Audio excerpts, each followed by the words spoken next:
And welcome back to another edition of Hightts, where knowledge grows right here on Slam on 0.5 and Freedom 106.5 FM. I am your host, Sonny Bling, joined by Otto Carrington, Joshua Simongal, yes, of course, Derek Achong and Kia Thomas. It's a pleasure to have you guys join us again on the program. Good evening once again, ladies and gentlemen. I do apologize for missing our program last week, Tuesday, with my daughter's graduation, my daughter's high school graduation. Congrats. And of course, as parents, it's only fair that we make certain special occasions, no matter what is happening around us, you know what I mean? And as a father, I don't make joke with those things. So thank you guys. You and your daughter, sir. Yes, man. Thank you guys so much as well. And congrats to her already, Exams are well on the way. She has paper 1 in French tomorrow. So I wish her all the best as well. I know we have our action-packed show in store this evening, and our royal guest tonight are some big names in the regional cannabis industry. All right, St. Vincent and the Grenadines Government Minister Sabuto Caesar joins us again. He was part of season 1. It's a pleasure to have him on board this evening. Among his many other responsibilities, Minister Caesar oversees agriculture in St. Vincent and the Grenadines, so he is responsible for the island's medicinal cannabis industry, an industry that some regard as the most inclusive cannabis industry in the world. Joining us from Antigua and Barbuda is the head of retail sales at Grow Antigua and Barbuda, Zach Hadid. Grow Antigua and Barbuda Limited is the first fully licensed medical cannabis company on the island. And joining us from Jamaica is the former head of Jamaica's Cannabis Licensing Authority, cannabis advocate Levon Flint. Levon Flynn. And of course, I gotta say welcome to the team that's with us here this evening. Otto, what's going on? Let me put in our Otto immediately and let's draw the line up and get our guests on the inside. Hi, Sonny. It's a pleasure to be here this afternoon, and again, congratulations to your daughter on this most important time of her life. Today we are having a show where we're going to discuss a lot of what is happening in the regional industry. I know that some of these countries are far ahead in regards to they already set up their industries, unlike Trinidad and Tobago, where we are still in the stage of setting up the Cannabis Licensing Authority. So I know today we have some insightful conversations, and definitely a lot of our listeners will learn a lot as to what is happening. This is not just a Trinidad thing and what we are doing here, but to basically have an inclusive approach and look as to what is happening in the region. So that is what we are about today, and definitely we hope that we can leave you with some level discussion that can have so many takeaways that could enlighten and educate the population. All right, so we have with us already online with us here Minister out of St. Vincent. He's with us here as well. Also Zach out of Antigua, Grow Antigua and Barbuda. They're both already online, so let's patch them in and say good evening and welcome them to the program. Yeah, good evening, Minister. This is Kia Thomas from Hightts. How are you doing? Peace and love, greetings from blessed St. Vincent and the Grenadines. It's definitely a pleasure and an honor to be on with you this evening, and I'm looking forward to an excellent program. Greetings also to my brother from Antigua and Barbuda and representative from Jamaica. I am so missing Trinidad and Tobago, a place that I lived for a while when I studied law at the Hooligan Law School. But it is one region, and I'm happy to really have an interesting conversation so that we can get to have a better appreciation as to what is taking place in our region. Certainly. Thank you so much. Now, tell us, I'm sure we are all excited to know, and again, congratulations to the development of where St. Vincent is, pertaining to the cannabis industry. Tell us, what is the situation now with the cannabis industry in St. Vincent? Last year in our first season, you spoke about the new opportunities that are ahead of you. What's happening now with St. Vincent and the cannabis industry? Yes, so I just want to begin with some reflections, because it's always good to understand where we're coming from so that we can have a better appreciation as to where we are now and chart the way forward. We all recall when the whole world was moving towards cannabis and some the legalization, some the decriminalization, and some countries were focusing on the medicinal wellness industry. Some countries went all the way. And there were great movements with Canada and Uruguay And in the Caribbean, the first movers were the government and people of Jamaica. St. Vincent and the Grenadines was a close second. And I can recall when we were putting our legislative framework together, we looked closely and analyzed closely the legislative framework from Jamaica. And I'm certain that those persons who came after Jamaica and St. Vincent and the Grenadines benefited from the platforms which were already established, and they were able to take out of both the best practices. In St. Vincent and the Grenadines, we have a modern medicinal wellness industry with two major targets. One, the exportation of cannabis to source markets which are seeking to purchase cannabis for wellness. And in country, we have a wellness platform whereby if someone has an ailment, and there's a list of ailments, that they can go and seek the advice of a doctor, and the doctor can prescribe the usage of cannabis for the ailment. We have seen over the past year whereby we had 32 volcanic eruptions, and we all had COVID. We all had COVID, and we all had different types of lockdowns and restrictions. And this definitely created a negative impact on the cannabis industry. We had investors in the country who had invested significant sums and basically were not in a position to further invest because of the restrictions which were put in place because of the COVID-19 pandemic. In fact, I am certain, for example, the situation of Antigua and Barbuda, which has an excellent tourism sector. With COVID, we basically had a very dry period. During St. Vincent and the Grenadines, we had very little movement of people during the COVID pandemic, and cannabis sales were significantly reduced. What was more though was that the heavy ash cover impacted all the greenhouses. Wow. So we had probably close to $2.5 million worth of damage and loss to the cannabis industry in St. Vincent and the Grenadines. The traditional cultivators who were doing open field had their fields totally destroyed because the ash covered their fields. And the investors, the foreign direct investors who had their massive greenhouses and field houses, when you had 5,000 pounds of ash on that plastic, after a while it just caved in, and they had to start all over again. In fact, there are some persons who were not able to restart, and there are some companies that call it a day. In country, we have approximately 5 big companies that are still advancing the cause, and we have 300 traditional cultivators.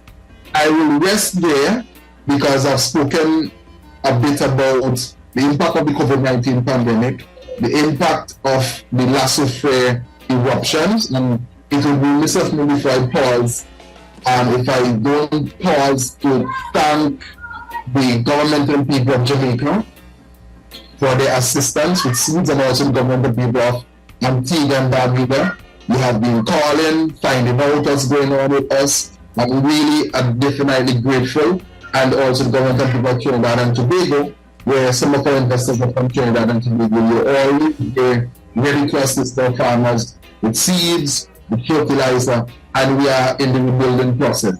One thing I can promise everyone on this program, and I can promise the world, is that we are going to rebuild and we will be stronger, and we're going to come out of this as stronger. Wow, Minister Caesar, that is some heavy stuff. But what I want to do, I want to introduce Zach Hadi, the retail manager at Grow Antigua and Barbuda. You know, Zach, I mean, people see Grow Antigua and Barbuda, and I mean, the structure of the organization. I know it's hybrid. I know, tell us a bit about yourself, and then we will always bring back Minister Caesar in as we have a dialogue as to what is happening in the region to discuss cannabis. Definitely. Thank you guys for having me on the show tonight. Excited to be on Hightts. Excited to be speaking with my fellow Caribbean colleagues in the cannabis industry. Minister Honorable Salvatore Caesar, good to finally, I think, get to meet you. I think we've had some email communication between our companies. So it's good to see all three of us up here getting to talk, because as you were saying, it's coming to a stage in this Caribbean industry where we all have to play together to make sure that it progresses in the way that we want it to. And I'll get into that a little bit. But as you introduced me, I'm our retail director here at Grow Antigua and Barbuda. And we are the first licensed medicinal cannabis cultivation dispensary. We also have a lounge license that is operating here in Antigua at the moment. We do have obviously a few other licensees that will begin later on in the year. But being the first, we definitely saw in our vision to make sure that as the first, it was an opportunity to give back to both the country and those that have been oppressed by the industry over the last 30, 40 years here in the Caribbean. So when we founded the company, the late Andrew Moody Stewart, Jamaican by descent, he decided as an entrepreneur looking to get into cannabis that it was only right for us to structure the company where 25% was given to the people of Antigua and Barbuda via our national asset management company that is a wing of the government that ensures, any of these assets held there profit back to the economy. So that was the first part, but really the major impactful moment was when we brought on board, we joined two Rastafarian churches here in Antigua. We have a Nyabingi Theocratic Church that many refer to as Big Creek, and then we have another sect that is referred to as Ras Freeman. And for years, these two churches were at loggerheads with each other, but we were able to get them to come together and form a new foundation called the Rastafarian Food for Life Foundation. And through that, we gave them 25% of the company as well. So in addition to them holding their sacramental cannabis license, which they are given through the right of being a church, they also have investments here in the medical industry so that they won't miss out. That was something that, as I said, the founder and myself really figured would be key to getting the industry off the ground. And those guys played a big role in getting things here running in Antigua. You guys have probably been following it for a while. 2017 is when our legislation passed. Our first legal gram was sold in 2022 November. So there's a lot that happened in those years, and I'd love to share it with you guys, answer any of the questions as to how we got here, and really discuss a little bit more as to what I think or what we think the vision for cannabis in the Caribbean could be. Well, you know what, Zach? Thanks you so much for being a part of our program this evening also, Honorable Minister. What we're going to do right now is take a quick commercial break, and when we come back, we're going to continue with this conversation and much more. This is Hightts, where knowledge grows. Welcome back to our program, ladies and gentlemen. 24 minutes after 6 o'clock.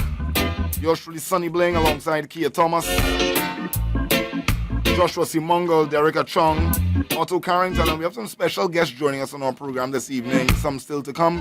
But we'd like to continue our conversation with the Honorable Minister and also Zach out of Grow Antigua and Barbuda, and I was going to pass it on over to Derek Achong. He had a couple of questions that he would like to pose to our guests as well. Derek, good evening.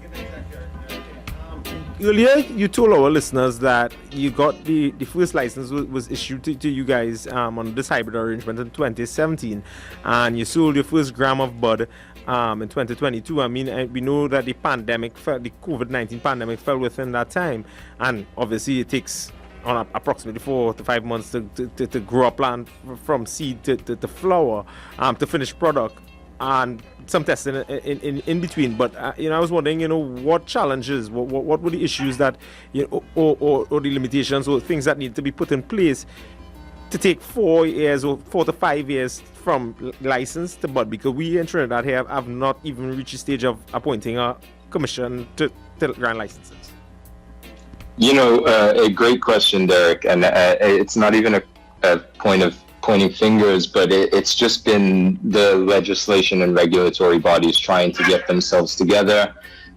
We kind of took a different approach when we wrote our legislation, and for some reason drafted a very complex framework that requires a lot of undertaking from the government and their regulatory body, the Medicinal Cannabis Authority.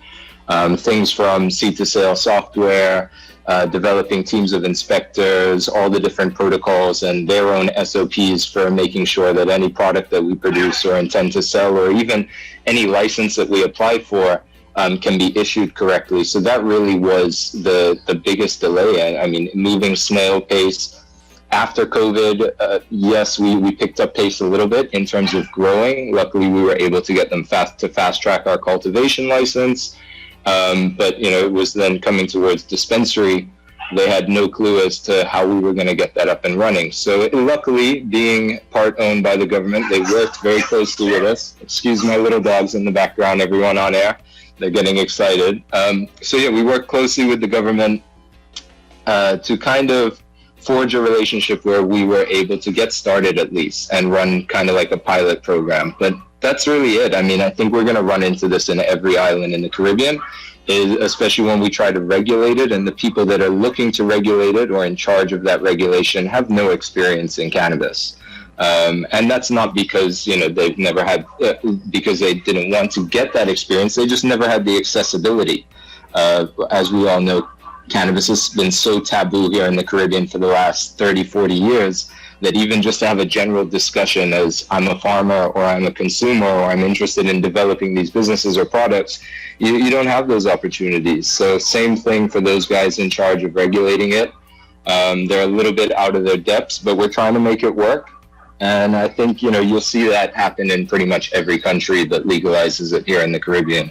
How many guys do you know that have experience in mass cannabis production and the regulatory or compliance side of it that are willing to take, a government job in a small island like this? Minister Sabuto, Caesar, Joshua here. We just heard from Zach about some of the challenges in the Caribbean region. I wanted to get your perspective. I know St. Vincent and the Grenadines is up and running, but I wanted to get your perspective on some of the challenges that you see that may be keeping the Caribbean back, in a sense, from becoming a major player in the global industry. Well, I must say that as an interviewer, it's an excellent warmer as a question.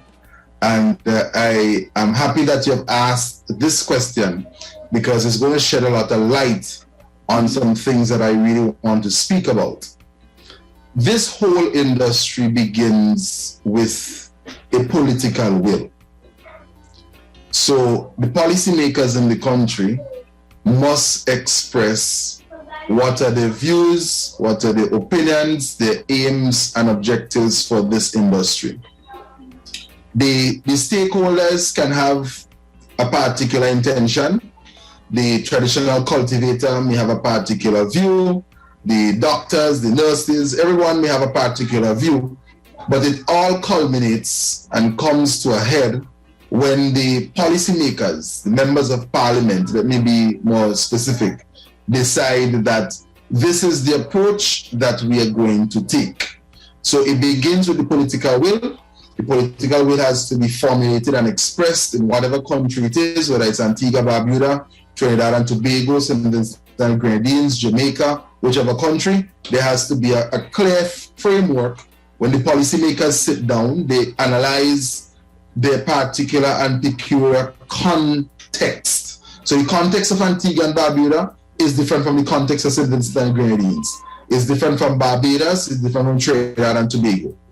So what I think is happening in all of the countries that have not yet passed the legislation is that they are still formulating what is the political will going to look like.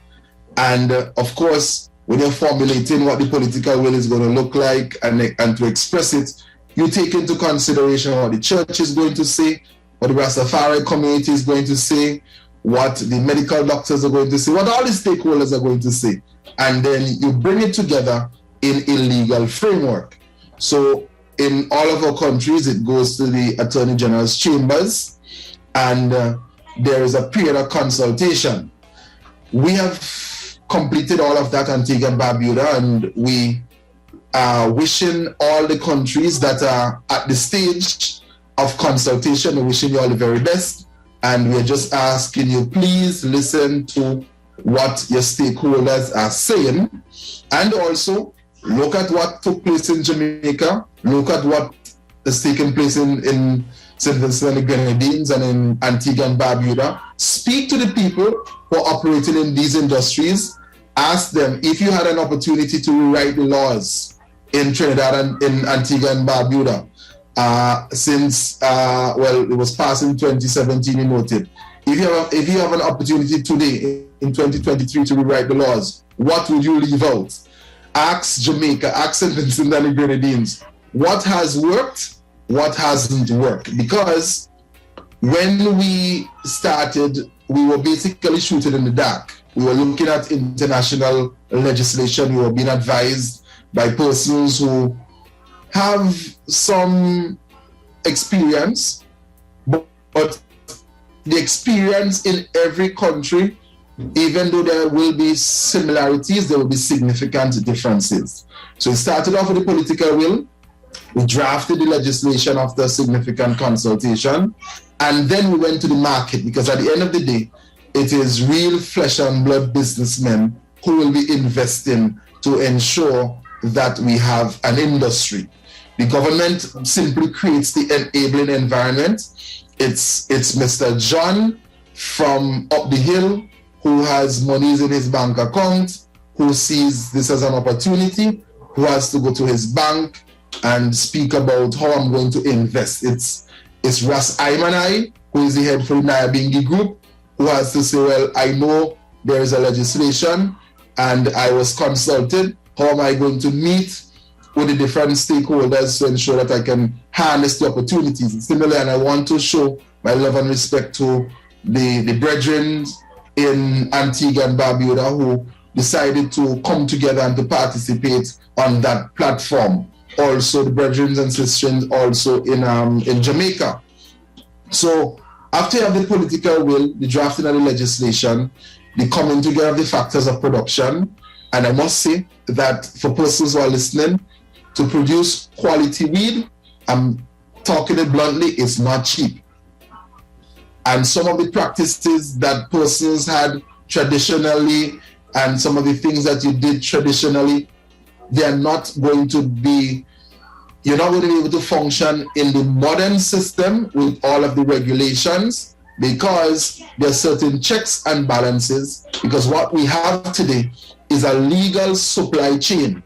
And we have to take into consideration that when someone goes and they purchase a product, if the product causes harm to them, they have a case and a day in court with anyone who produced or sold that product. So I want for consumers who are listening, I want for persons who want to participate in the industry who are listening, who sometimes may say, well, they take the industry from us. It was easier before. A set of people coming who never planted weed before and creating all kind of nuances, and that these nuances were created to lock a group of people out. Well, that is not the case. You are going to have coming to St. John's in Antigua and Barbuda. You're going to have people coming to Kingston in Jamaica, to Bridgetown in Barbados and Kingston in St. Vincent and Grenadines, and they're going to come here on a vacation. They're going to come, for example, from the United Kingdom, and they want to know exactly what went into that product that they're going to consume. It's not me pulling you behind a shed and selling you 2 spliff, and you don't know the potency of what you're smoking. You sleep for 16 days after you take the spliff. You're seeing all kind of men running around your head, and you need to know exactly what you are consuming. And for St. Vincent and the Grenadines especially, where we are promoting a medicinal industry, the doctor who prescribes needs to know exactly that I am sending my patient for a product that I can verify. And the pharmacists also, because in St. Vincent and Grenadines, we are not as liberal as, for example, like Antigua and Barbuda. We have to go through a strict pharmacy system before you can get the product. Of course, we have now moved into whereby we have an established lounge in the country, a more relaxed environment It's not a doctor's office. It's not the counter of a pharmacy on a beach, but there's still checks and balances to ensure that it is not a place where children, persons under age can go to and abuse. Because at the end of the day, whilst we advocate the development of a cannabis industry, we also have to appreciate our international legal obligations against substance abuse. And we all know that drugs can be abused. And it is really sad sometimes when some people abuse drugs and then they taboo the whole industry. So I'm very comforted with what we have been doing in all of the islands, in Jamaica, Antigua, Barbuda, St. Vincent and Grenadines, Barbados. And after the factors of production have come together, and I also want to say we cannot approach the industry with any level of insularity, because I am aware that in St. Vincent and Grenadines there's a company that has expended as much as $10 million to establish their platform. And if you can't mobilize people to be able to create a quality product, because at the end of the day, before you export, it has to be tested. It has to be tested for pesticides residue.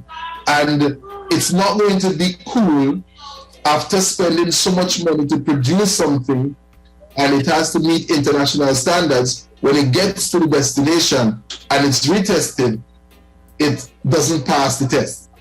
You will not be able to get your returns on investment. It's quite different if the product is solely for local consumption. You know what? Thank you very much, Honorable Minister.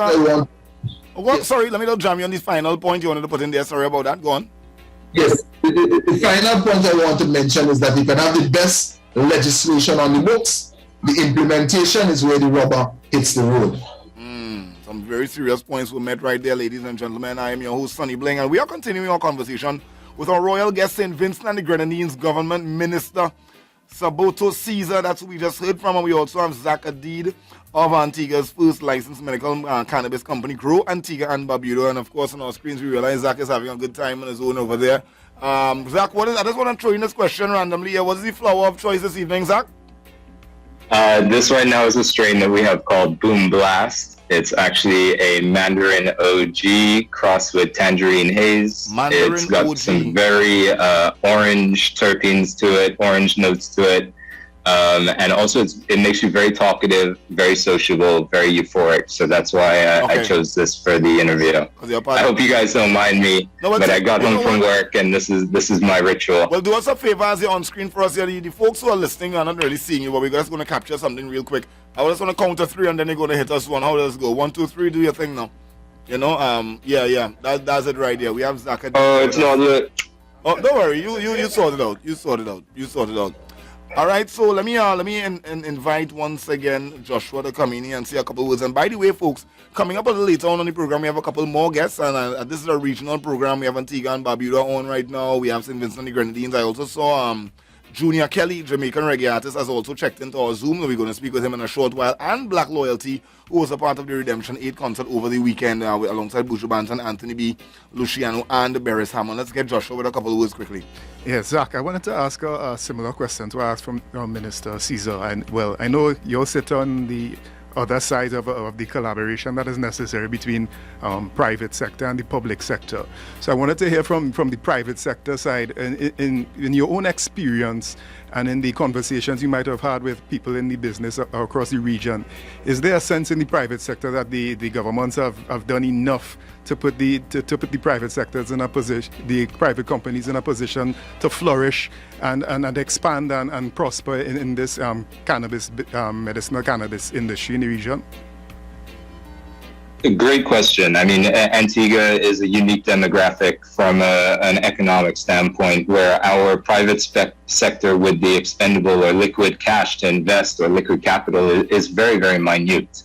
There are a handful of local entrepreneurs here that have been on island for about 30, 40 years, whether their roots go back really far to Antiguan roots or, they're expats that have come in the past. But they've, established big businesses here in the Caribbean and in Antigua already. So they were able to kind of venture into the market just because of the licensing price. But that really did become a gate for quite a few of the what you'd like to call local man who thought that he'd be able to get into the industry, especially as Sabatou was talking about earlier, the local farmers here that have been growing cannabis for a while. But I think it quickly came to realization just the amount of investment required, because all right, I realize we get a little connectivity issue with you there, Zach. We missed a few of your words there, Zach. We had a connection issue. So I don't know if you want to just... You guys hearing me okay? Yeah, we're hearing you properly now. If you just want to repeat what you said before. You're hearing a little better now? Speak with us. I think the buds... Sorry about that, guys. You dropped out. Yeah, the earbuds will be better. Okay. Let's go. Yeah, we're hearing you. Sorry about that. So yeah, beforehand I had a shop and, it was selling everything to do with cannabis other than cannabis itself. And that gave me a good opportunity to really meet the people interested, whether that was all the foreign investors that came down and, thought they were going to come in and flex their muscles and do what they've done in California, Colorado, Canada, etc., as well as all the local guys that were really interested in learning about cultivating a good quality product. So I used that time to kind of gauge the market, and from there I met the founder, who I had known for a while, of Grow, and he gave me the opportunity to join him. And he was really one of those entrepreneurs that I described before that had several businesses here, employing hundreds of people already. So naturally he grouped together with a few other ones and came to the government with this proposal. At the beginning, it caused quite a bit of an uproar, because as we mentioned, we expect that those that have been in the industry for the longest time to get first priority, but it wasn't that case. This is going to be a highly regulated industry that requires a lot of know-how, a lot of investment, and a lot of risk as well. We went through quite a bit of risk in not being able to retail cannabis for 2 years while cultivating. We in fact even had to destroy 50,000 grams of product. Oh, no. I mean, the value on that was huge, and I don't know if a small entrepreneur could handle that sort of loss. I was there myself beforehand. I thought I'd be able to do this all on my own, with my own investment, but quickly I realized, no, I need to do this with a group of people, and that's why we kind of came to where we are with Grow. All right. But it's definitely early days. We're trying to fight the foreign investment because they're coming in here looking to, I think, take advantage of the market. They think they're going to come in here and grow copious amounts of cannabis that they'll just export biomass, back to the States and then process how they want, and that it's going to be easy peasy and very profitable for them. But I think that will affect or kind of forget about the local consumer, right? They won't get the high quality product that they're looking for.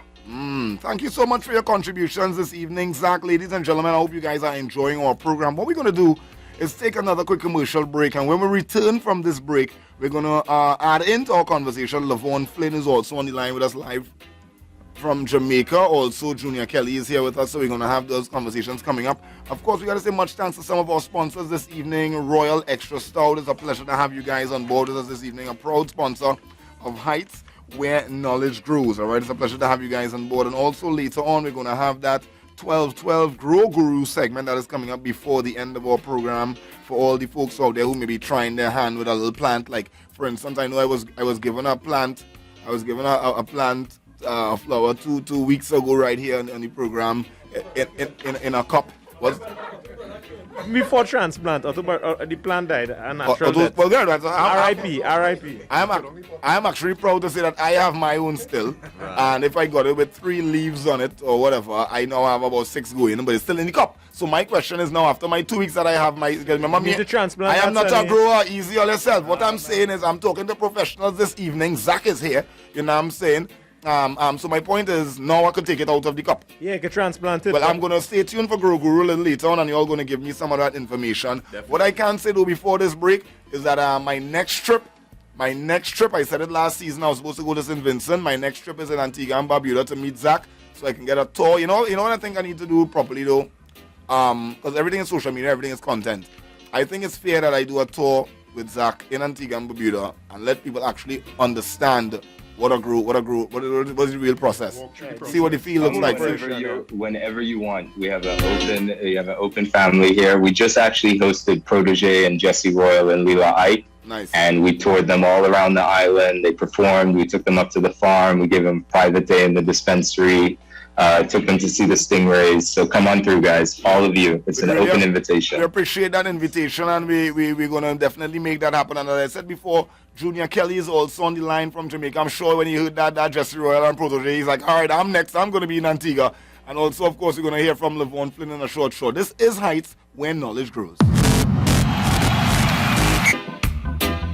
47 minutes after 6 o'clock. 47 minutes after 6 o'clock. Welcome back to the Caribbean's #1 cannabis industry and culture show. It's called Hightts.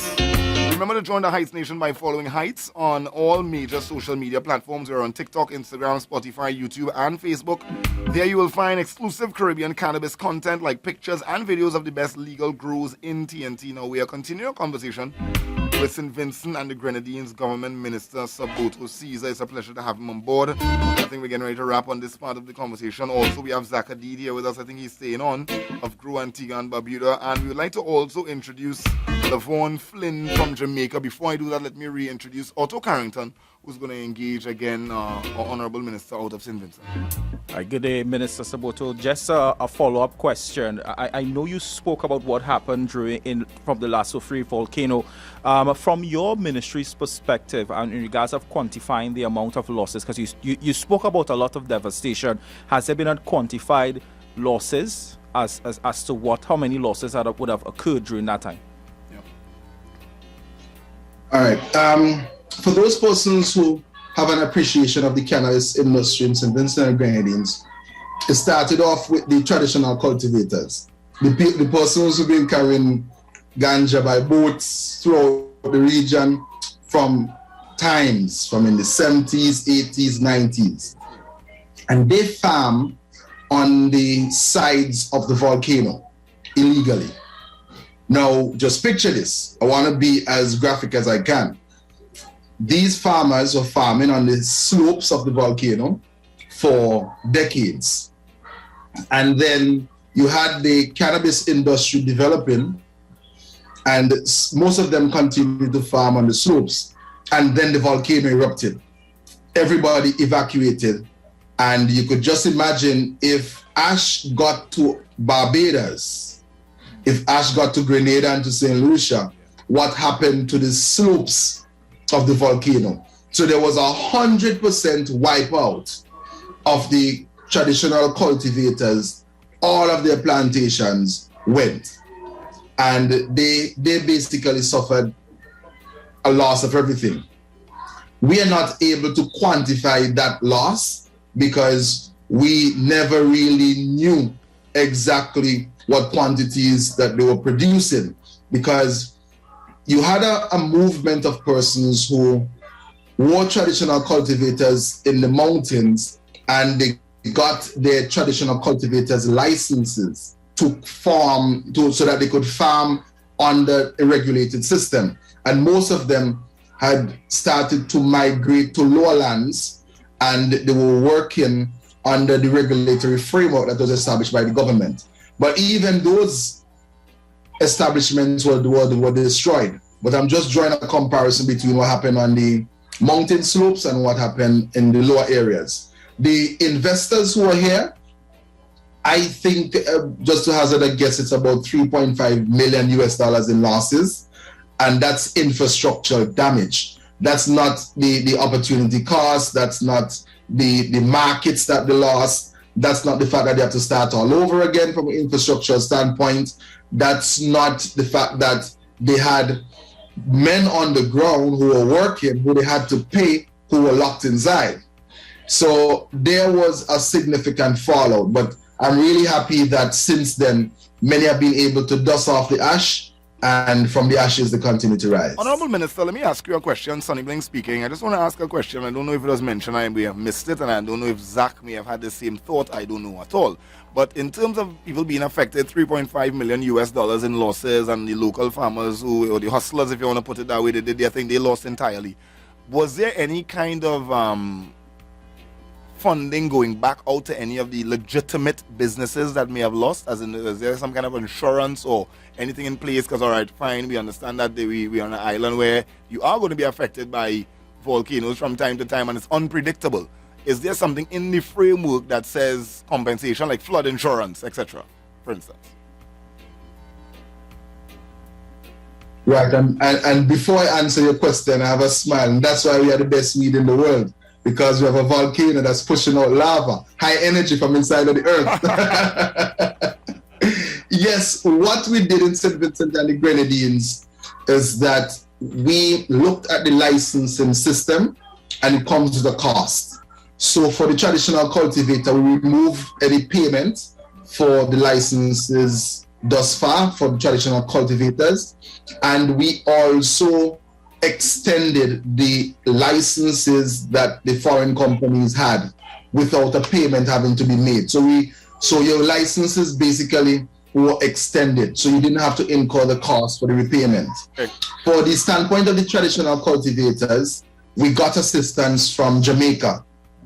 There are several persons at Mona who are into the breeding of plants. They were able to assist us with seeds, and as I said earlier, I thank the government and people of Jamaica. We also got assistance, technical assistance, and you see, this cannabis world is like a brotherhood. There are persons who will call, there are persons who will, somebody from Antigua will call you and say, well, I want to help you test the ash because we want to see how this would react with the cannabis, send us some of the ash. And there was a lot of technical support that we got out of Antigua and Barbuda from all different circles, including the Ministry of Agriculture as well. We also were able to provide fertilizer support to the traditional cultivators, and there were many companies in the United States of America that are into fertilizer production that were very kind in sending ton loads of organic fertilizer so that the traditional cultivator could benefit. And there's a unique thing that we have in the country that I want to, before I break, there's a unique thing that we have in the country for the traditional cultivators. It's not every ganja man who planted on the hillsides of the volcano at age 70 wanted to transfer into planting cannabis legally. Some wanted to go into planting fruits and vegetables, into general agriculture as they retire. And we have identified some 300 acres of land that we are going to make available for alternative sustainable livelihoods. Persons who have had enough with weed, I want to do something else. My children have grown up now, I'm settled, I've made enough, and it's a part of the transitioning. So we are not forcing anybody to transition to other crops, but I'm just stating that in St. Vincent and the Grenadines, we are opening that door and that opportunity for traditional cultivators as well. Honorable Minister, we want to thank you so much for your great input on our conversation this evening. You are a wealth of knowledge you would have brought to the table for us here this evening as well, and insight. And thank you for answering some of our much needed questions as well, all right? Yes. And you mentioned Jamaica. Actually, you mentioned Jamaica just now in your conversation, which is pretty funny because at the end of the day, that is exactly where we're going to be heading to next. So I understand Zach is going to stick and stay with us for a bit, and we thank you for being here with us. However, we just like to thank, of course, the Honorable Minister out of St. Vincent and the Grenadines, Saboto Caesar, for being with us here this evening. It's a pleasure to have you on board our program again on season 2. And of course, maybe we might have you again on season 3. But before that, you're going to see us live in St. Vincent. I can tell you that. Come in, Vinci. We will be in St. Vincent. All right, so what we're going to do, we're going to take a quick... All the very best. Looking forward to see you. Thank you very much. Zach, you stick and stay. I understand that you're going to be with us for a little while, but we're going to take a quick pause. I'll chill, man. Yeah, I'll man. hang around for a bit. But you know Nice what, to meet you, Caesar. Thank you very much for your input. Nice, man. So we're going to toss in a tune that I'm sure Zach is going to enjoy. And as I told you guys, coming up, we have Lavon Flynn is also going to be on the program. And Jamaica's very own reggae international artist, Junior Kelly, is also going to be on the program. Let's take in one of his tracks right now. Oh, what that is? Oh, Babylon and Scotch, yo, Babylon and The sounds of Junior Kelly Blaze right here on Slam 100.5 and our hit-breaking show. It's called Hightts. Welcome back to season 2 of Hightts. Hey, on Slam 100.5 and Freedom 106.5 FM. So we are now headed into our next segment. Of course, it's 7 p.m. and it's a pleasure to have you guys on board with us on the program. Yours truly, Sonny Blink here, Thomas Joshua C. Mungle, Derek Achong, and Otto Carrington What we'd like to do now would be welcome to our set. We have Lavon Flynn representing Jamaica. We have Junior Kelly also representing Jamaica. Of course, we're gonna have a little convo with Junior Kelly, because I just got some information and learned some things about my artist, if you want to put it that way. I didn't realize, and I really have a couple of questions I would like to toss out and get some feedback on. And Lavon Flynn, a gentleman who is now in a different capacity representing in Jamaica. Let's get some of that conversation going. Otto Carrington, lead the way. It's a pleasure to have you, Junior and Lavon. Lavon, a question that we would like to put to you this afternoon is that Jamaica, you're one of the first chairman of the Jamaica Cannabis Licensing Authority, and I know you no longer hold that position. But do you think that enough was done in regards, and what sort of strides you would have made? Because I know now you are now shifting into your original position where you're an advocate for medical cannabis. You have to unmute, Lavon. I think your mic is still unmuted. Sorry about that. That's all right. Welcome to the program again. Yeah, rookie mistake. That's all right. Talk to us. Good evening. Yeah, man. Big up Zach. Big up Junior Kelly.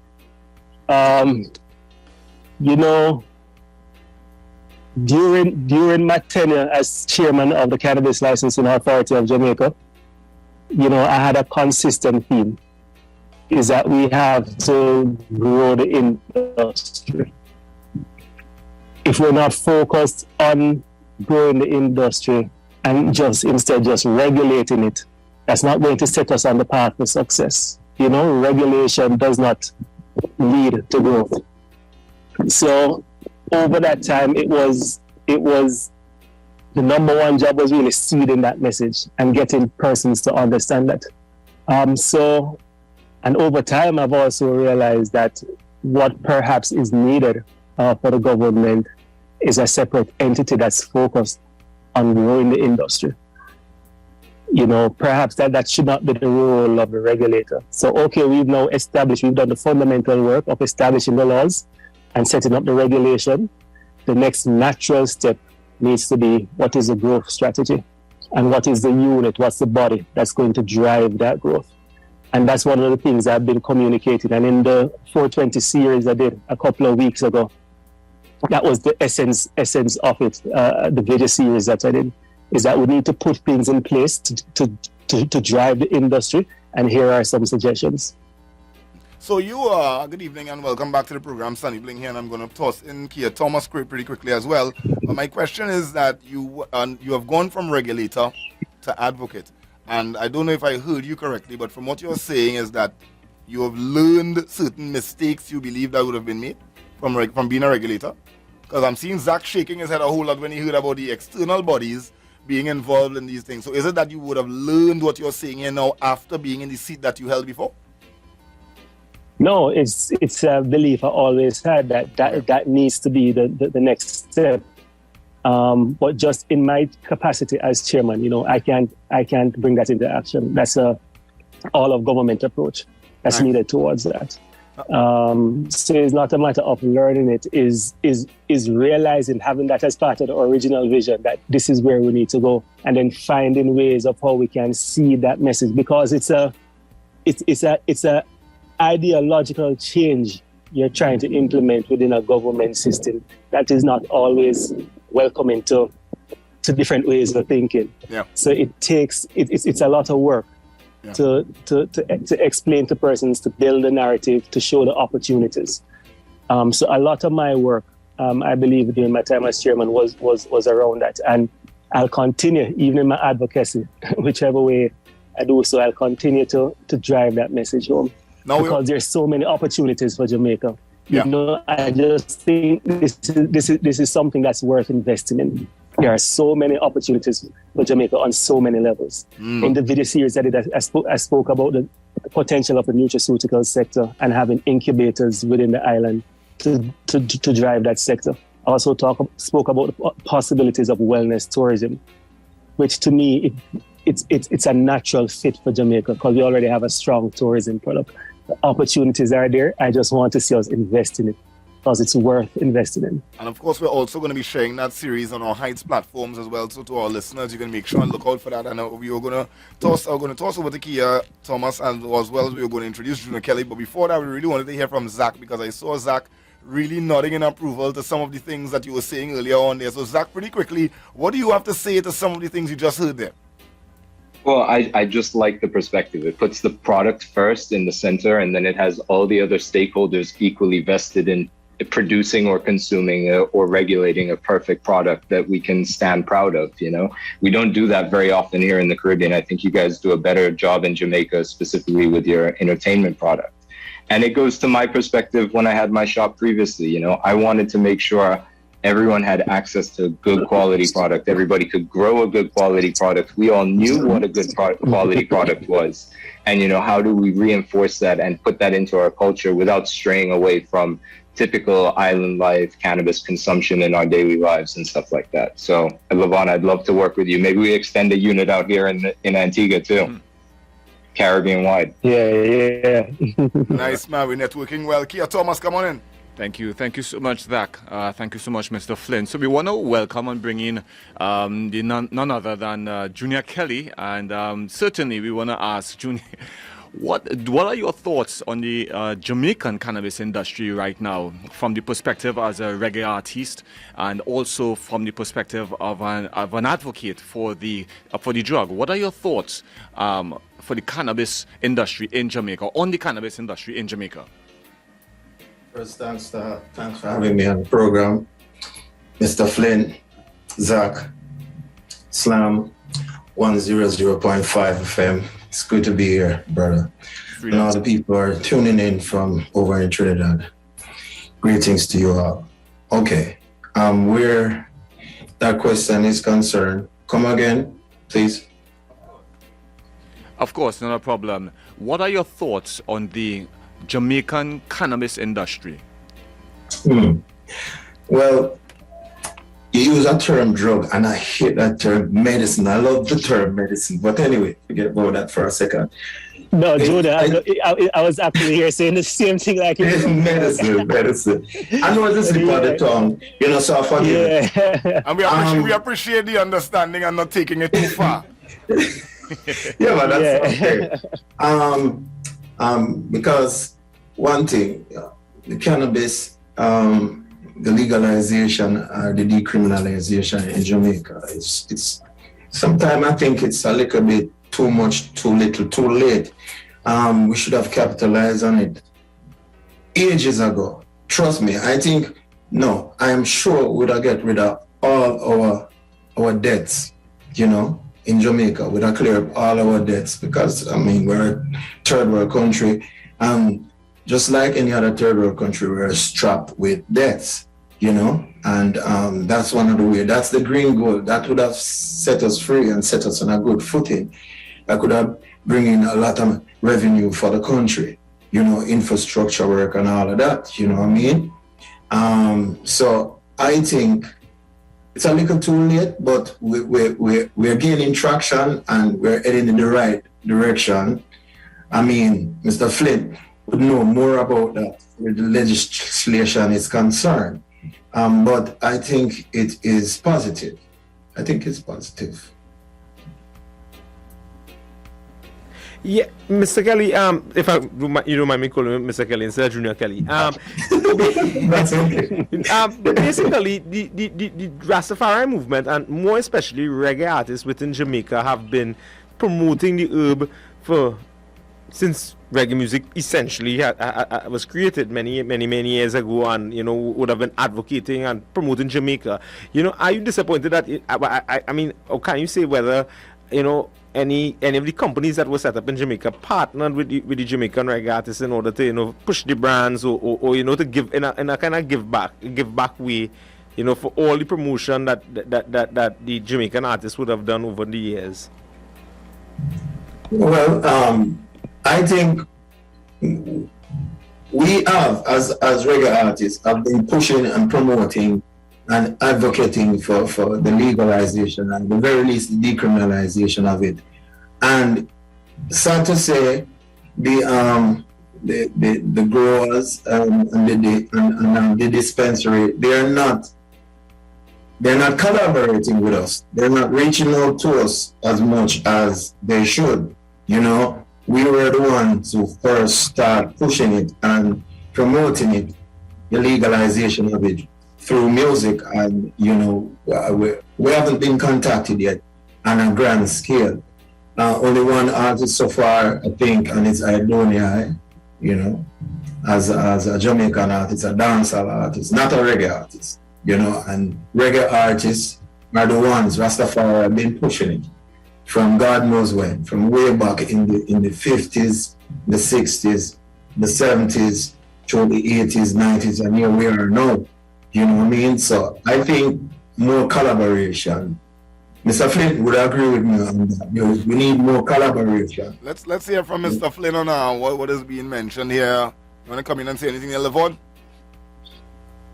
Yeah, I know Jesse Royal is another artist who has, I believe, a partnership with Jacana. Yeah, and I don't know with Epicon. I think what I see a lot of the licensed producers in Jamaica doing, they're finding their own creative ways to incorporate Rastafari in their identity as a ganja brand. But that is essential. And I believe they're genuine as well. Because they recognize the history and the story of Rastafari in what Jamaica ganja is recognized as and valued as right now. I don't know how they would do that collectively. I know some of them work with different growers, work with different artists, but I'm not sure how they would do that collectively. Well, you know. Hello? You hear me? Yeah, you go on. Go on. Come on, join us. All right. Mr. Flint, you're right. We're on the right track, but there's more to be done in terms of promoting the music, promoting cannabis within the music, reggae music. There's tons of artists here that need. It doesn't have to be me. It just have to be more reggae artists collaborating with these various different brands and dispensaries. You know what I mean? Listen, when Hollywood do a movie, I know everybody here, if it's Zach, Mr. Flynn, everybody here can know as soon as a movie is made and a man light a spliff, guess what you hear in the background? A reggae beat, right? Every time. So it's synonymous with the music and Rastafari. Now, Junior Kelly, I want to cut in here a little bit. I want to cut in a bit on what you have mentioned earlier on, because you did say reggae music, and some people may say, well, you know, of course, of like, why just the reggae music? But then it's obvious because, as you said, it's synonymous with the music. However, you also mentioned not just you; it doesn't have to be you. And I understand that you no longer, I don't know if you did before, but you no longer consume cannabis. Is that so? Not in the form that is mainly that it is mainly consumed in, you know, which is building a spliff and smoking. No, I don't do that anymore. Been there, done that. As an artist, I'm very energetic on stage, and I consume it in other ways. And I'm a strong advocate of the consumption of it. You know, I consume it in other ways. I don't smoke it anymore. You know, but there's the cake, there's the punch, there's the biscuit, there's the sweetie. No. See, at the same time, now you would have just blown the minds of quite a few of your own fans as well. You know what I mean? Because immediately someone say reggae music, Junior Kelly, you hear a song like Blaze, Blaze, Blaze, Blaze, Blaze. You know what I mean? Give me the boom drum, strong drum. So what would have led you to the decision to, if you want to put it, peg back a little bit? You're no longer on the front line with the split and the whatnot. What got you to that decision that you need to take that turn? I want to tell you, when you mentioned front line, there's so much rastas and even artists that you will never see them in a split with a spliff in public. It's not that they're ashamed of it, you know. They mostly smoke privately. And I was like that, you know, but I know it shocked a lot of people, but me evolve from that stage. I have so many options now, more than just lighting up a spliff, you know. I'm way past that. Because I'd love to jump in on that. Yourself as a consumer of the product, this wonderful green board. But ask yourself. I ask myself the question, and anybody in my line of work should ask themselves, who consume a cannabis should ask themselves this question. My question to myself around 20 years ago is, do you smoke it for the high? And if is yes, is there other ways to extract that high without burning it? Yeah. And the answer is yes, there's many ways. So I transition from burning it and move on to, I think, a better way of consuming it. For myself, my opinion. Yeah. Yeah. No, I have a lot I'd like to ask you on that, and we'd like to bring in Zach, because Zach wanted to add a piece on this. Yes, Zach?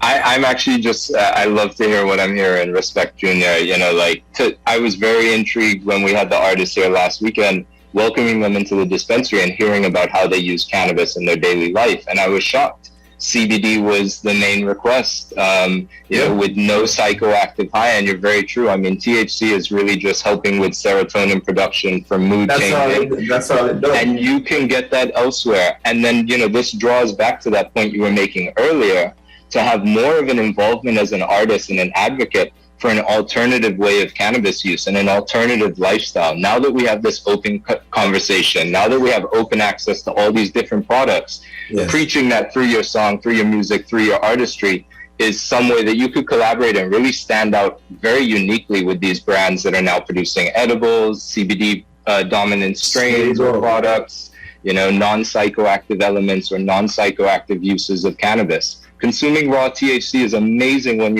you're fighting cancer tumors. It's the best way to fight tumor growth, THCA. I mean, it's not medically proven yet, but a lot of studies have been looking into that. And these sort of things we don't hear in song. It's all just light your big spliff and you know.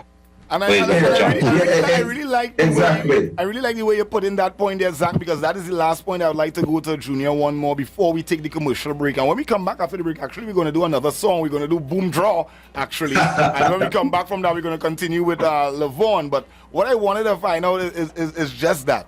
Rastafari, I'm a young man. I'm in my 30s and I'm in upper 30s. So I have been listening to reggae music my entire life. And I know every song comes with roll a spliff, take a draw, so in essence, similar to some of the things we would have heard as children, as in eating hot dogs was good as a child, but then as an adult, eating hot dogs get you cancer. But then Rastafari saying our entire lives, roll a big spliff. But then Junior Kelly says now, oh, I just eat edibles. Or I just wait a minute.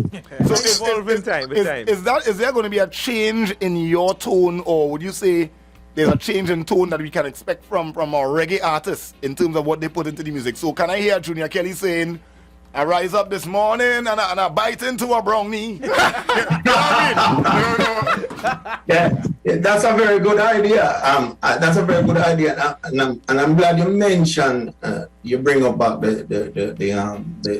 the topic about consumption of it apart from smoking it. Yeah. Other people, why they stay away from it is that they're not educated on it. They would love to try it. A lot of people can't even sleep at night because they have so many stress on their head. It's a really good stress reliever.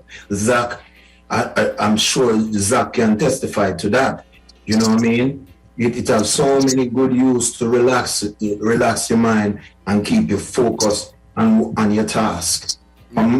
Personally, when I consume it, if I have a task, I go all day until it's done. Yeah. You understand? Productivity and is up. Yes, it keep me focused on the task at hand.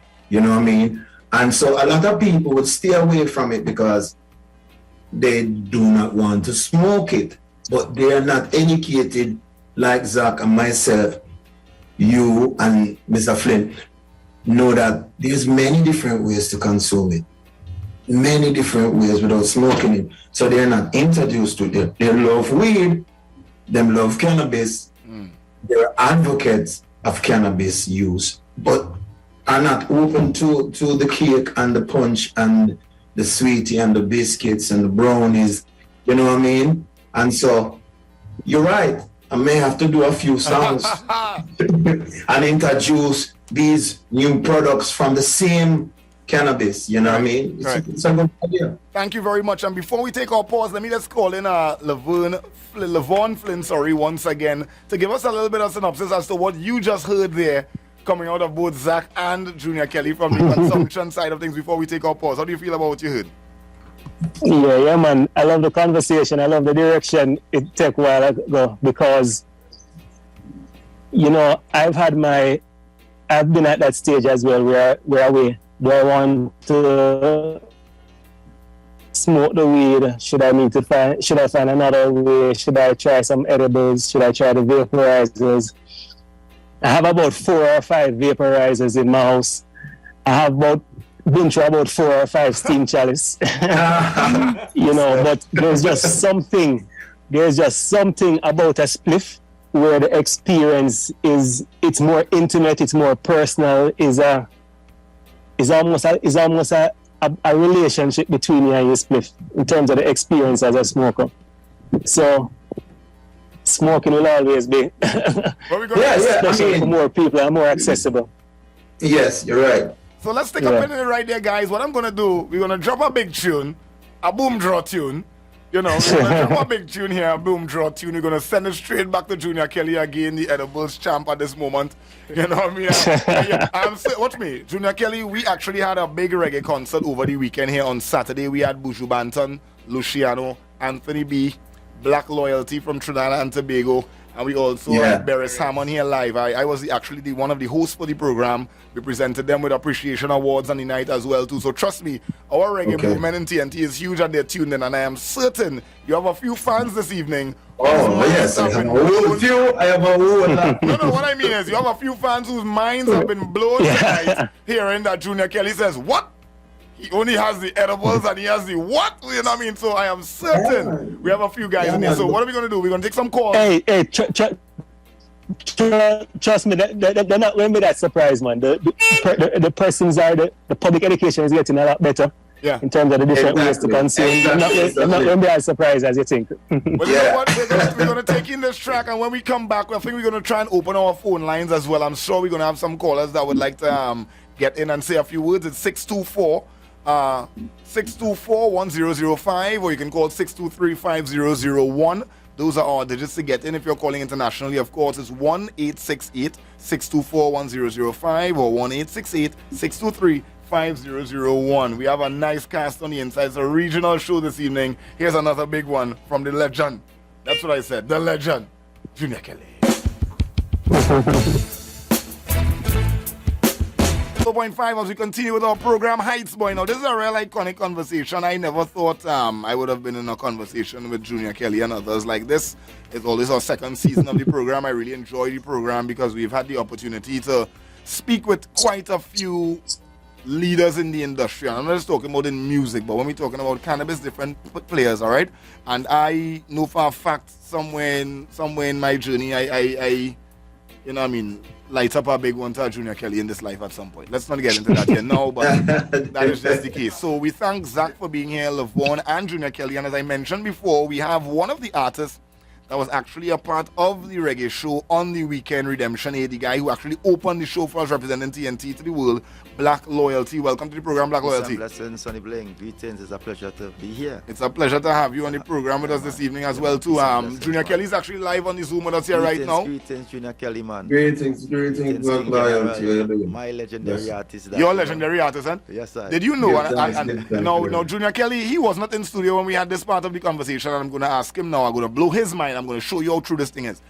Do you know, or did you know, that Junior Kelly does not burn cannabis spliff-wise and thing? You know that? Okay. Did you know that? One important I didn't know that. Anymore. No, but what I mean, the Black Loyalty is a big dread as well too in the studio, right? And I am saying to you, Black Loyalty, did you know that your artist Junior Kelly does not burn a spliff anymore? No, he takes edibles, etc. Edibles. Well, but I did you know that? I didn't know that at all. Isn't that a shocking thing to you? No, it's not shocking to me because with my understanding of marijuana through the years, I gained to understand because I would have had the privilege of meeting with gurus from Himalayas, right, in the temple. Right. You know, because I used to study with a certain order called Hare Krishna, which is Sanskrit. So Right. I used to meet with people of different walks of life during that period of my life.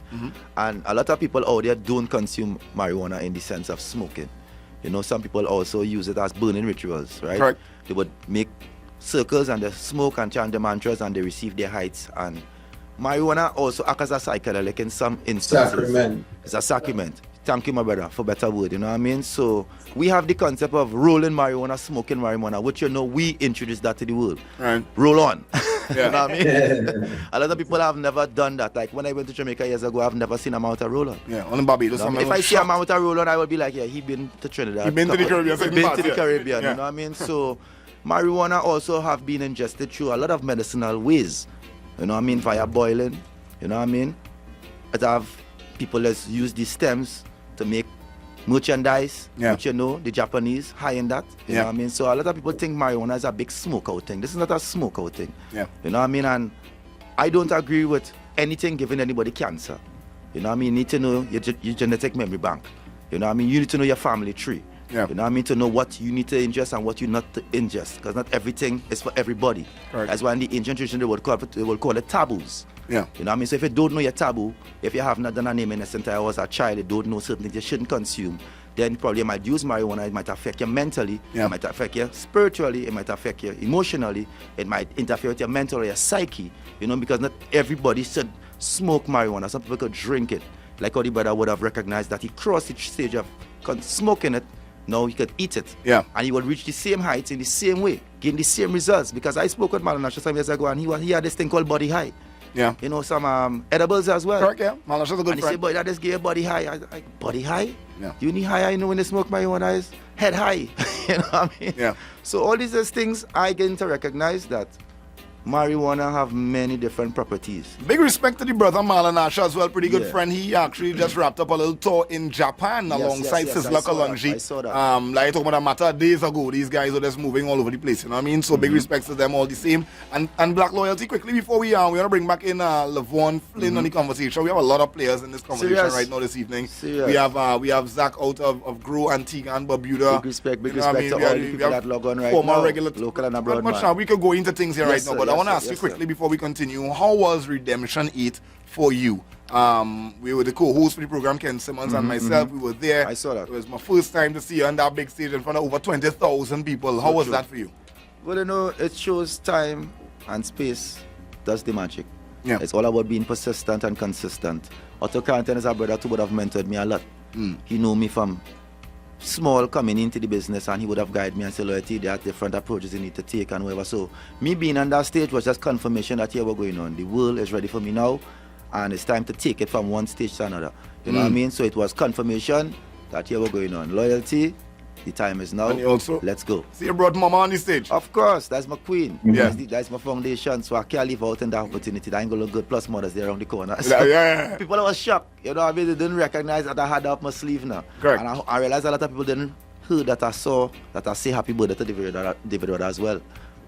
Oh, I didn't I don't even know why realize people missed that. Yeah, we missed- That we was missed- David Rudder's birthday. Yeah. And I said it loud. Yeah, You and know people what I like they missed that. They didn't missed that, understand. and you know, we need to take note of these things because a lot of artists will go on stage most times and they don't remember the icons. All right, thanks so much for being here. Now, Zach, not Zach actually, sorry about that. Actually, want to toss back over to Lavon. Joshua Simongal. Yeah, Joshua. So Joshua. Now, is now- before you go, quickly. loyalty. Yes, brother. Before you go, Yes, you know, brother. say what you said earlier, you bring your mother on stage. Yes, my lord. Yeah, for the redemption. All concert. right, watch this now. You bring on Mama Earth on stage. Most men are bring on them girlfriend on stage. So enough respect to you. Give respect, my lord. Yeah, Big enough respect to you. Enough Of course, respect. mother is creation. Yeah. You Yeah, can't, enough as much as respect. you love your wife, you need to know mama is mama. I And understand. if you don't appreciate Mama and love Mama, you're not gonna love your wife the way you're supposed to. Facts. All right, Yeah, let's yeah, get man. Lavon. Lavon, I know you've been around patiently. You've been listening to some of this information here, and you're now advocating a big way. So you taking some notes this evening with us here, Lavon. Let's hear again from our friend Joshua. Talk to us. Yes, Mr. Flynn, I wanted to ask this question. I know that there's so many competing interests in Caribbean cannabis in terms of culture, the industry. We have the Rastafari perspective, that is such a pure connection to cannabis, it's spiritual, out of this world in a sense. And then there's the business perspective, and the business sees this industry as a potential to reinvoke the economy. Do you think it's a reasonable expectation that all these interests could be balanced for the sake of the Caribbean? Is it possible to balance all these interests and maintain a level of equity that everyone can benefit, or do you think that's an unrealistic expectation given the experience you had at the Medicinal Cannabis Licensing Authority of Jamaica? Yeah, well, my response is not in reference to my time as CLA chairman. And my short answer is yes, it is achievable. But it is going to require remarkable forward thinking. It's going to require a lot of interdependence. And it's going to require really visionary thinking and looking at what we have. I'm speaking specifically, of course, from a Jamaican perspective right now. So yes, it is achievable. And even if you look across the Caribbean as well, it's possible. Dominica, I believe, is somewhere in the process of setting up their legislation. We have other Caribbean islands, Antigua, St. Vincent, St. Lucia. Each Caribbean island has something to offer. You know, each Caribbean island has I was in Dominica last year, and I was speaking to someone in the government and saying, listen, you have these famous, the hot springs. They have a section in Dominica where they just go up in the hills and they just have all these hot springs. You can pair that with a cannabis experience and create your own niche wellness tourism right there. And that would be unique to Dominica. Yes, and Jamaica, of course, as I mentioned earlier, they can do their own, wellness tourism. But each Caribbean island, I believe, has something to offer. It's just going to require, US visionary thinking and good implementation. Definitely, Mr. Flynn, it's a pleasure to have you on Hightts again for season 2. And just as we wrap here with you, Mr. Flynn, we just want our listeners to know that you can get Mr. Flynn's 3-part documentary on the cannabis industry in Jamaica on our YouTube channel and on our Facebook. It should be ready by tomorrow, so you will get a deep insight and see what the former chairman of the Jamaica Cannabis Licensing Authority has done in Jamaica. It's definitely a pleasure to have you on this episode of Hightts. All right, thanks, man. Thank Blessings. you so much for being a part of the program. Junior, Zach. That's it, Mr. Flynn. Nice, man. Keep up the good work. Nice to meet you, brother. Keep up the good work. All right, brother. So what we're going to do, of course, let's take in a little snippet of some music. It's all about the music because we have artists on the inside as well. We heard some Junior Kelly before. And Junior Kelly, it's your time to take in a little bit of Black Loyalty. Here's a track called Life. This is love.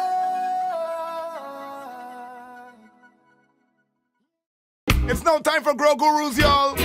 We just heard Life by Black Loyalty, and he's still in studio with us. Zach is also in studio with us from Grow Antigua and Barbuda, and Reggae Royalty. The whole nine, I say Black Loyalty, I say Loyalty, but Reggae Royalty is also in studio with us this evening.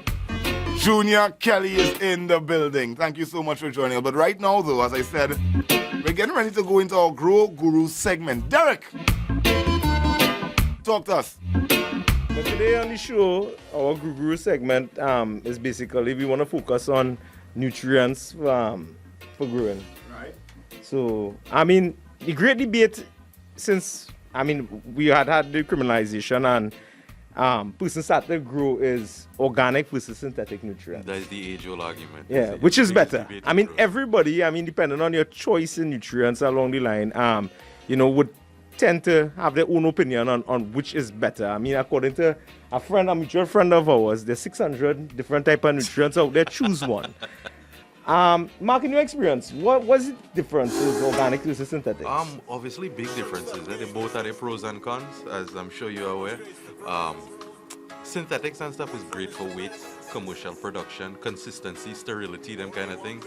Organics, however, you seem to get a flavor profile that you can't achieve with anything synthetic, in my opinion. come pretty close with some good synthetic nuts. You know, we both use quite a bit of stuff already, but nothing seems to really hit the taste buds like a proper organic brew. So even if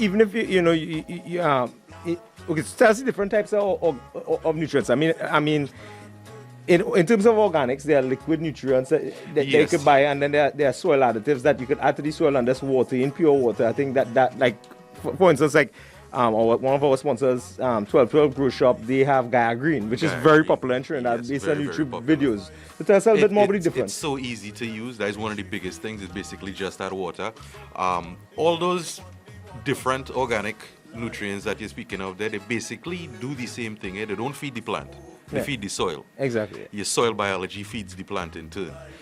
Really, the only differences you would have with liquids and dry powders and stuff is the breakdown time, the strength, obviously, depending on what you're using. Because I found, I mean, in terms of my experience, sometimes with the chemical nutrients, it's easier to address a deficiency within the plant because you quickly. can do it right away. Yeah. Whereas, with the organics, it takes a while for the microbiology to break down the nutrients in order to feed the plant. So, if you have to address something now, it's quite difficult. The nutrients are there, they have their properties, but with soil biology, you have a lot going on in the pot, and like we said, that soil is feeding. Okay, so last week, some of our guests, from Old Mansions, Bone Grease was saying that, for sacramental use, you can't use any animal feces like manure, what we know as manure. I mean, in terms of, a lot of our growers out there would think that, okay, I have some soil in my yard there, I'm mixing a manure and I'm sticking a seedling, Right. Will you say that's advisable for the cannabis plant? Because in my experience, cannabis is very sensitive. You would think that everybody says it's a weed, but it tends to respond quite quickly to environmental stimulus. It's really hard to undo some of that stimuli sometimes. My thing is no, I don't really like that. Like how you explained it, they stick it in a pot with some manure and stuff like that. No, I mean, that's what generally thinking. What our persons who might not have any experience with cannabis or do any research might think. It's a little more to it than that. You have to use the right proportions. You have to use the right things. You have to aerate your soil properly. It has to be draining properly. All those things to maintain that environment within the pot. When you're growing organics, that pot is very, very important. You have a lot going on inside there. That whole root zone, what some know as the rhizosphere. There's a lot of biology that holds it together. The same biology that holds the entire earth together. We basically try to slip it down in our pot, and maintain that environment in it. That's not as easy to do as just add water. You could get away with a lot of things like, Gaia Green, things like that. But those are just made to simplify things for home growers, They take a lot of the guesswork out of it. Once you mix your soil properly and you follow the instructions, you're going to do pretty good. All right, folks, so we're inside a segment right now brought to you with the kind compliments of 1212 Grow Company. If you want to grow high-quality plants, check out 1212 Grow Company. All right, at 103 St. Vincent Street in Port of Spain. Now, 1212 has grow tents, lights, AC Infinity fans, Athena, Fox Farm, Gaia Green, Mars Hydro, General Hydroponics, Soils, and Advanced Nutrients. 1212 is open from Mondays to Fridays between 10:30 a.m. to 5:30 p.m. On Saturdays from 10:30 a.m. to 2 p.m. You can give them a call as well at 267-6600. And, of course, today we give you our listeners a chance to win a Humboldt Nutrients 3-part basic starter kit that is worth over $850, courtesy of 1212 Grow Company. 624-155-623-5001. After our discussion this evening, we're going to give you a chance to answer a couple quick questions and win that set. Junior Kelly is smiling from ear to ear with that starter kit. I don't know if you need to send him one over there in Jamaica. He's nodding away at that Humboldt Nutrients. I think he's looking for one of those. So, guys, let's continue with our conversation. Yes, Let me hear you. I mean, in terms of our price, that's a chemical-based nutrient. Salts, as what people might know it as. In my experience, though, I prefer it because of the yields, the quick response time, the ease of mixing. With organics is a lot of knowledge, trial and error, experience in terms of mixing and waiting. So, what are some of the considerations beyond that in terms of if you want to use like synthetic nutrients? For me, flushing is essential. Flushing is whereby before you harvest the plant, you flush the growing medium, whether it's a pot, but especially a pot, because if you're in the ground, it's going to be quite difficult. With a large amount of water in order to bring down the concentration of salts to almost zero, to the level of water. I find that, you get cleaner smoke. Some people, but in the same breath that some people don't flush, and they if you do it properly, you really will have a much cleaner smoke, and it goes back to where we have the control when we're using synthetics. You measure what's going in, you can measure what's coming out, you can dial in exactly how much your plant is feeding. You're not overloading your medium. You have total control when you're doing synthetics. Everything down to the pH. That's very, very crucial. And to explain to our listeners who might not understand what pH is, pH is the acidity or alkalinity of anything. So lower pH is a scale of 0 to 14. The lower numbers more acidic, higher numbers more alkaline. Marijuana generally likes around 6. I would say slightly acidic. Slightly more on the acidic side. It may depend on your medium. Last week we spoke about cocoa peat versus peat moss. With the cocoa peat, they like, the plants grown in cocoa peat like slightly a little more acidic. Right. 5 point, we could probably push 5.5. Without getting too deep into things like cash and exchange and stuff like that, each medium will have its own properties. You have, you have preset specs for everything that you can start off with to run. Every plant is going to be different. Every growing environment is going to be different, obviously. But you start at those base numbers and you pretty much adjust to what you're growing. The adjustment period, it pretty much comes with experience, a careful eye, lots of research, and trial and error, like you said. The good thing with synthetics is that trial and error is a lot more forgiving. Because like I said, you could flush out your pot, reset, and start all over again. With that, organics is not always that. No, correct, because you have to be broken down. 624-1005, 623-5001 as we're inside this segment with the kind compliments of 1212 Grow Shop that you can visit at 103C St. Vincent Street in Port of Spain. You can give them a call at 267-6600. Give us a call right now. Let's find out from you guys how much you have been paying attention to Hightts, the program, so you can win this kit, all courtesy the 1212 Grow Shop right here on Slam 105 as we wait on those calls. Derek. Yeah, so as a first-time grower, with me and my friends anyway, we went to same 1212, check Derek.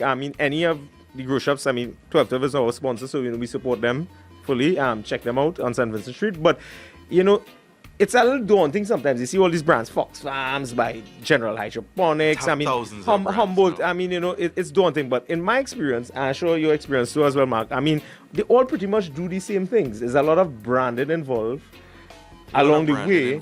Some of them have the specialty products that, work for different things for different people, but yes, they're basically all the same principle. Yeah, so for those who might be be a little bit daunted, our advice is to visit one of these shops, one of these grow shops like 1212.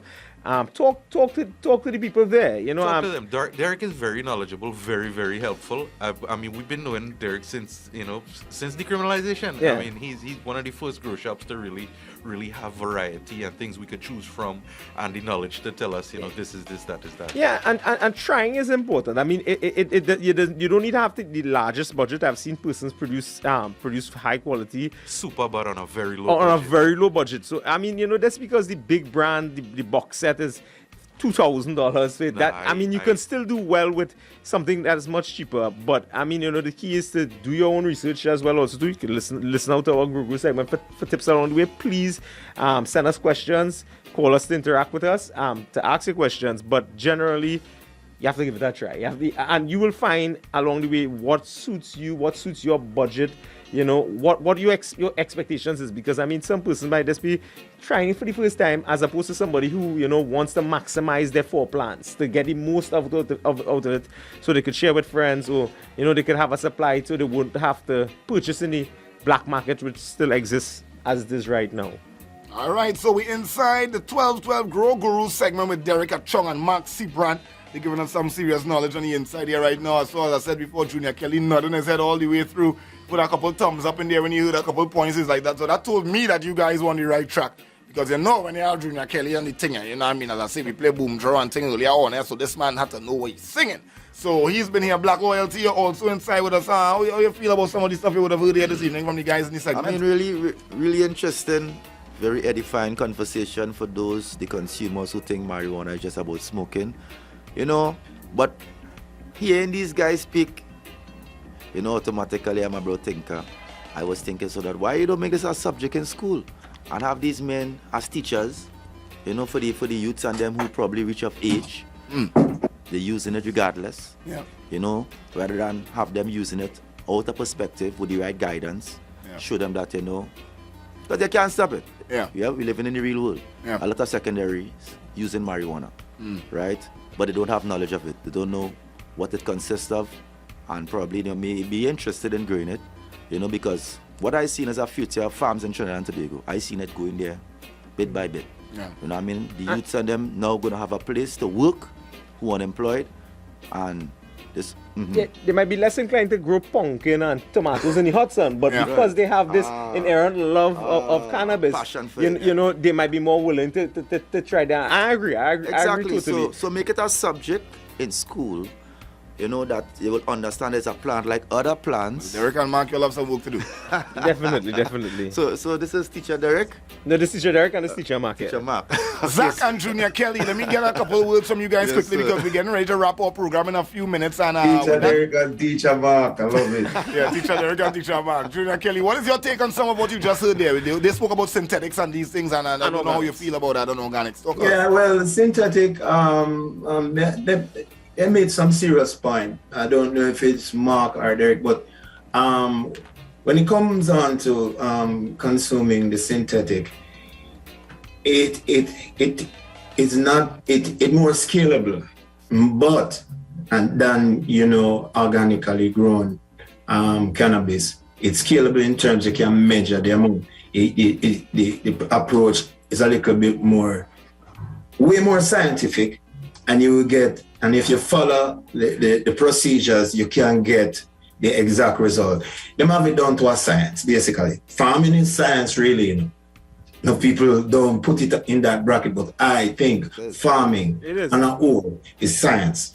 So back to the point, organic or synthetic. Synthetic lose out when it comes down to flavor. Organic, and I think it was Teacher Mark who said that. Teacher Mark.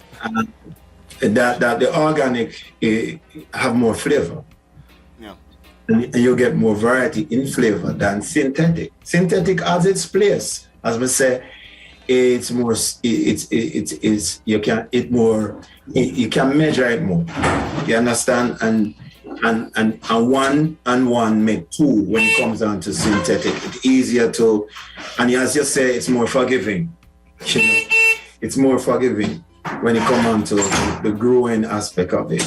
You get a certain result every time. Yeah. If the organic is not in precise environment and it take more care, you know what I mean, and so you will get the result, but it's one of them beautiful woman, if you use this metaphor, it's one of them beautiful woman that needs more maintenance.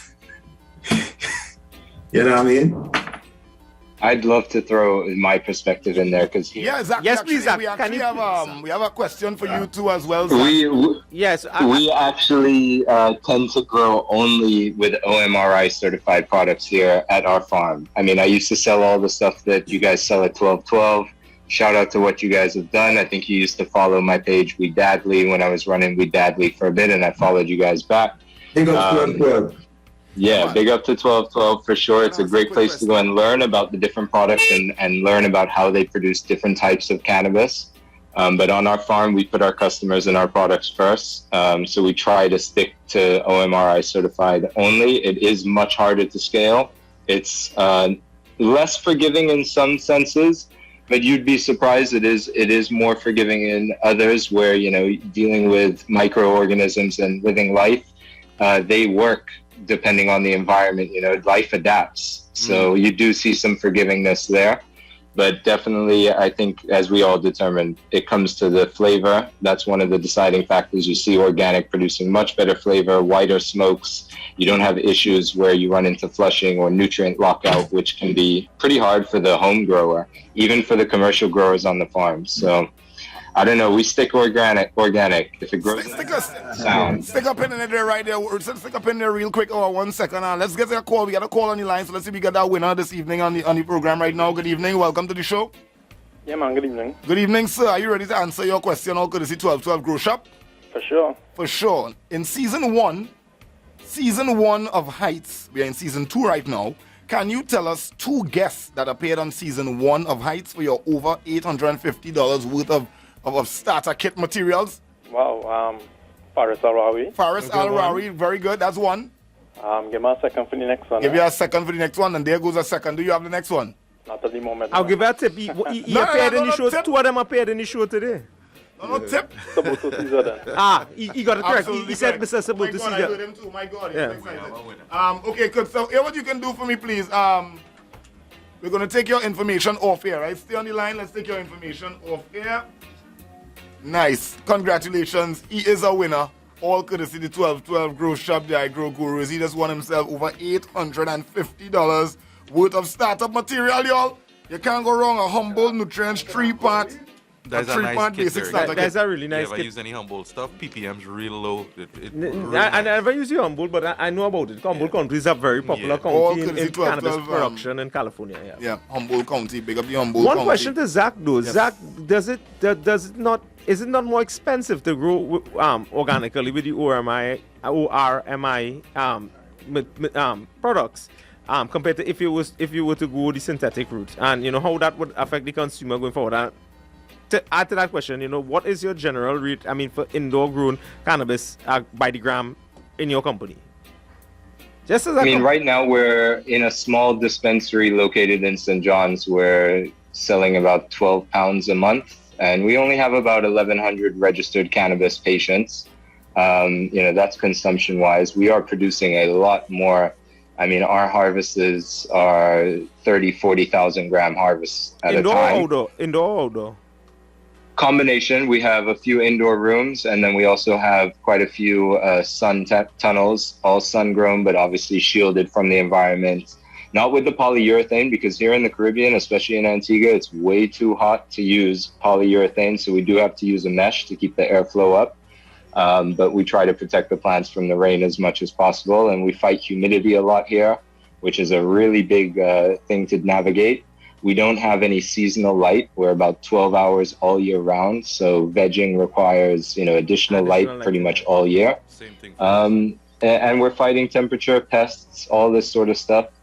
We've got so much neem trees growing here locally in Antigua, concentrated in a small area, that the neem products don't work because all the pests are immune to it. Mm-hmm.